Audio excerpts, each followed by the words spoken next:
So ayun guys, dito po si Puging Bagsik sa Walter Mart Taytay. Ito po yung Walter guys na napakakipot ng receiving. Ayan, si Puging Bagsik mga idol, hindi makapasok sa receiving mga idol dahil mahaba yung kanyang dalang sasakyan. Ayan, so guys, makikita nyo yan Ayan sa taas bungad, napakakipot na daan yan Mahaba po yung aking dalang sasakyan mga idol. Pag may lumabas, nahirapan ako dahil mahaba yung sasakyan ko. Kaya dito lang po ako sa bukana ng entrance ng Walter Mart na ito mga guys. Napakalaking Walter na ito, napakatipid sa receiving mga guys.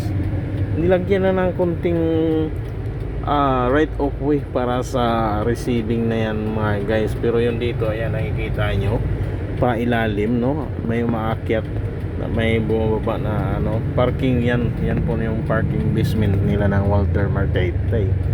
So yan makikita natin mga idol, kawawa po yung mga guys, yung mga delivery dito na malaki yung truck dahil nahirapan po pumasok dito sa Walter na ito sa receiving kasi napakakipot. Hindi po pwedeng magsalubong yung inyong sasakyan.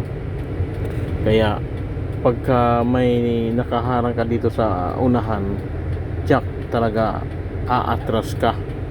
Tapos marami pang nakabuntot sa iyo ng mga customer na mamimili. Yan nakikita nyo. Ayan Ayan, walang tigil na pumapasok sa basement ng parking ng Walter Mart Taytay mga idol. So grabe, dapat nilakihan man lang yung receiving ng mga deliveries para makapag-park ng maayos at makapag-unload ng mga stock. So ayan, ganito na lang ang sitwasyon niya mga guys. Ganyan na talaga yan. So ayan lang po ang gustong may palabas ng pahayag. So ayan, makikita nyo ayan dito mga idol, yan highway na yan, nasa likuran ko highway na yan. Hanggang dito na mga guys. Good morning and happy Wednesday sa atin lahat. Bye bye.